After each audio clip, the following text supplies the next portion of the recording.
Donc on va reprendre le cours normal avec la chirurgie thoracique et Jean-Marc Bast va nous parler des écoles de chirurgie et simulation, expérience de la SFC-TCV sur les nouvelles approches pédagogiques en chirurgie. Excusez votre mail parce que je vais à Montréal bientôt et je vais venir vous voir. Bonsoir à tous. Je vous remercie bien sûr l'Académie de chirurgie et je remercie Albert-Claude Benamou pour cette initiative qui est extraordinaire. Alors, moi, je vais vous parler au nom de la Société française de chirurgie thoracique et cardiovasculaire et je suis très heureux de présenter le programme qu'on a mis en place en France, car on fait encore des choses en France. Alors, la problématique contemporaine de la formation chirurgicale, c'est l'apprentissage selon le modèle de l'apprenti, c'est-à-dire développé finalement par HTEP, le concept du compagnonnage, si vous préférez, a des limites, notamment pour les jeunes. L'environnement du bloc opératoire est stressant, les exigences sociétales ont changé, notamment les exigences économiques. Il faut comprendre ce que l'on vit en ce moment dans les hôpitaux universitaires en termes de planning opératoire. Les problématiques de certification, les concepts pédagogiques modernes aussi sur les gestes techniques, avec la pratique délibérée, la répétition des actes, les apprentissages progressifs, le curriculum, et enfin l'apprentissage des qualités non techniques. L'ensemble de ces contraintes, finalement, ont porté un intérêt important pour les écoles de chirurgie et les centres de simulation. Alors, du laboratoire d'anatomie au centre de simulation polyvalent, il existe différents modèles de centres de simulation. Il y a le centre de simulation qu'on a tous connu, le laboratoire d'anatomie, et puis il y a des centres de simulation polyvalents, comme le centre de Rouen, ou des centres internationaux comme l'IRCAD, qui est un modèle un peu unique au monde d'ailleurs. Donc ce sont des modèles variés qui utilisent des modèles de simulation différents entre les modèles de basse fidélité, des modèles animaux, des modèles de cadavres, voire des modèles virtuels. Donc la simulation est un monde assez complexe à comprendre. Ça peut être des formations ponctuelles, ça peut être des formations dans le cadre d'un parcours initial, par exemple la phase socle. Alors, nous, on a mis en place à Rouen le concept du bootcamp qu'on a repris bien sûr, souvent sur les États-Unis. Alors, il faut sortir de l'hôpital la formation chirurgicale. C'est un apprentissage technique et non technique adapté, où il y a une simulation pour l'apprentissage des gestes simples, ce qu'on appelle les basic skills le plus souvent. On peut faire de la simulation procédurale, où on apprend une procédure, et on peut faire aussi de la simulation d'équipe. Ces bootcamps sont organisés dans des centres de training qui sont équipés, avec une logistique importante. Ils sont plutôt organisés autour de jeunes étudiants. Ça, c'est important, car si vous regardez tous les bootcamps, notamment américains, canadiens, anglo-saxons, c'est souvent pour la transition entre l'externe et l'interne. Si je veux faire la transposition en France, avant de commencer son programme de chirurgie, ils ont 3 jours intensifs d'apprentissage pour faire des nœuds, des choses simples. Nous, on a un petit peu décalé le modèle. L'idée, c'est de concentrer des étudiants avec des enseignants, qu'on appelle des coachs. Et là, je remercie Richard Fein et Jonathan Nesbitt, qui sont 2 chirurgiens académiques américains que j'ai rencontrés en 2015. Et ça a été une inspiration pour moi et notamment pour la société, pour notre formation. C'est une formation qui est intense, donc 2 ou 3 jours, dans un environnement dédié, avec des objectifs pédagogiques précis, associés à une évaluation. Alors, je vais vous parler des 3 modèles de simulation qu'on utilise en chirurgie cardio-thoracique et ensuite, je vous expliquerai le parcours complet. Alors, vous voyez, on a organisé, ça fait la 2e année qu'on organise ce French Bootcamp. Voilà, on le fait à l'américaine, à l'Académie nationale. Et j'en profite pour remercier à la fois la direction de la société française, notre centre de simulation, mais aussi les partenaires industriels. Je les remercie d'une part parce que sans eux, on n'aurait pu rien faire, mais juste pour vous montrer que mettre en place un bootcamp, ça demande une organisation et une logistique considérable. Ça ne se fait pas comme ça. Alors, vous voyez, un programme, ça se fait comme ça. Donc, nous, le programme du bootcamp, c'est pour des étudiants qui ne sont pas en phase socle, c'est-à-dire pas en première année, mais qui sont en phase d'approfondissement. Donc, pour une génération d'internes, il y a 23 internes de chirurgie cardio-thoracique en France par année. C'est ouvert à 23 internes, plus 3 internes étrangers, associés à 6 assistants, et il y a 30 enseignants qui viennent sur 2 jours. Vous voyez, il y a 60 personnes qui viennent. Et donc, on a un programme avec un module commun pour la chirurgie cardio-thoracique, anastomose vasculaire ou trachéale, les basic skills, un module cardiaque, un module pulmonaire et un module non technique. Je ne rentre pas dans les détails de tout ça et je vous montre ce petit tableau. Évidemment, ce tableau, il paraît un peu compliqué à comprendre, mais c'est juste pour vous montrer la complexité de l'organisation d'un bootcamp.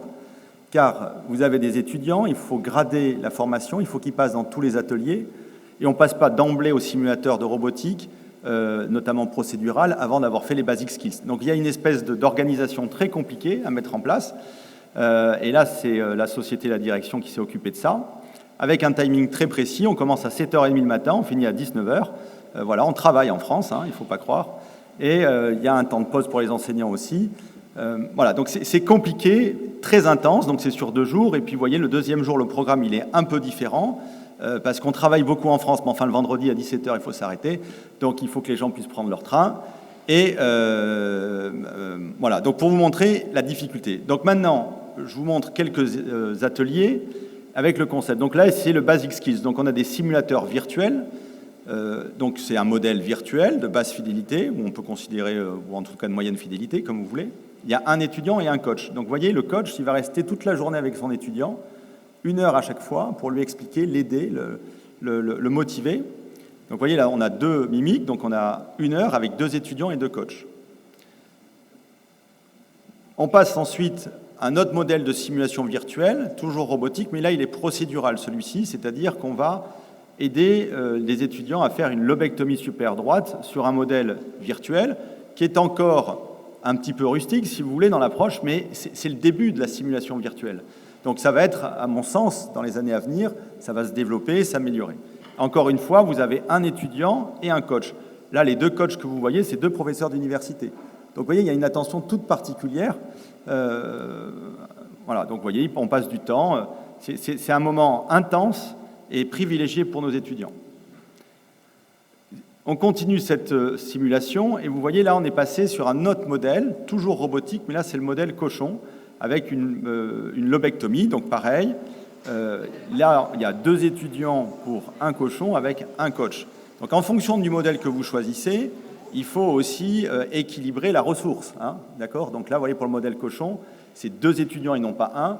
C'est pour ça que le virtuel va se développer. Donc là, il y a 2 étudiants, donc il y en a un qui va être à la console et l'autre qui va être l'assistant sur la table. Et on tourne, parce que le rôle d'assistant est aussi important. Donc on commence à maîtriser ça, ces ateliers, on commence à maîtriser les objectifs.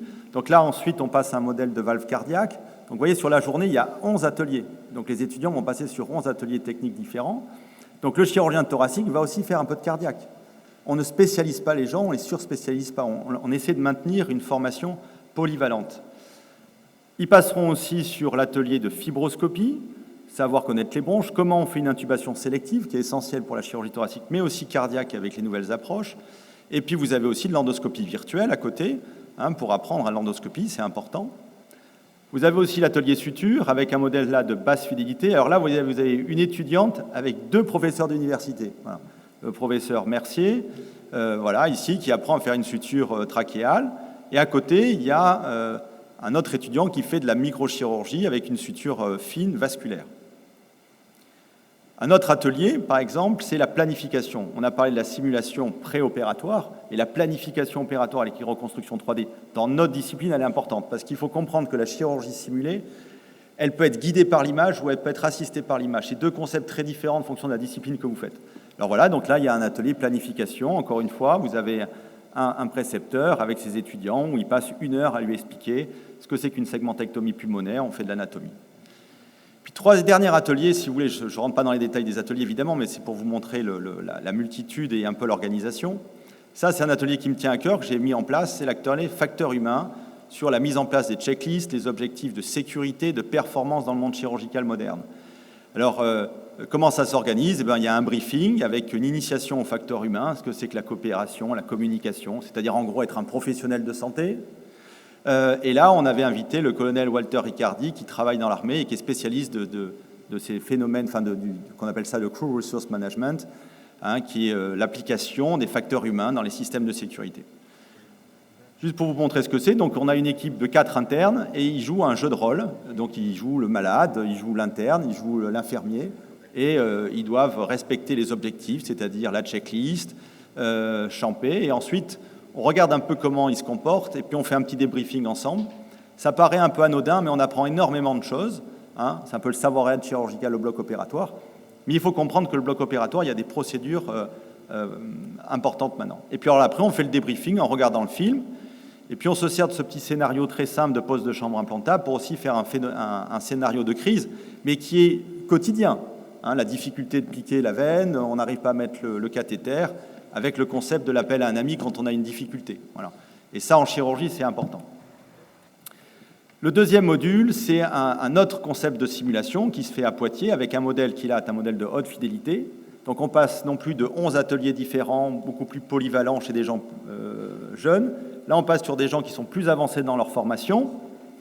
Et donc là, on va travailler sur un modèle de cadavre perfusé, à la fois avec une journée thoracique et une journée cardiaque. Et là, on va faire de la thoracotomie, de la lobectomie, avec vraiment une simulation procédurale sur un modèle haute fidélité. Et ça, vous voyez, c'est 12 étudiants et non plus 26. Pourquoi ? Parce que le modèle coûte très cher. Et donc, en termes éthiques ou même en termes de ressources, il faut cadrer un peu les objectifs. Et donc ça, c'est le deuxième modèle de simulation auquel participent les internes. Un troisième modèle de simulation qui, on intègre nos étudiants, donc ça c'est assez récent, dans une formation internationale où on va avoir ce qu'on appelle du wet lab, c'est-à-dire qu'on va dans un laboratoire derrière, là c'était un laboratoire d'anatomie pour le coup, où ils vont faire la mise en place de matériel sur des cadavres. Pour résumer tout ça, pour vous dire que la formation en chirurgie cardio-thoracique est assez dynamique, il y a évidemment la formation théorique qui reste essentielle, avec les cours du collège, le e-learning qui se développe. Vous trouvez quand même l'internat conventionnel, quand même dans les hôpitaux, voilà, avec cette formation dite de l'apprenti.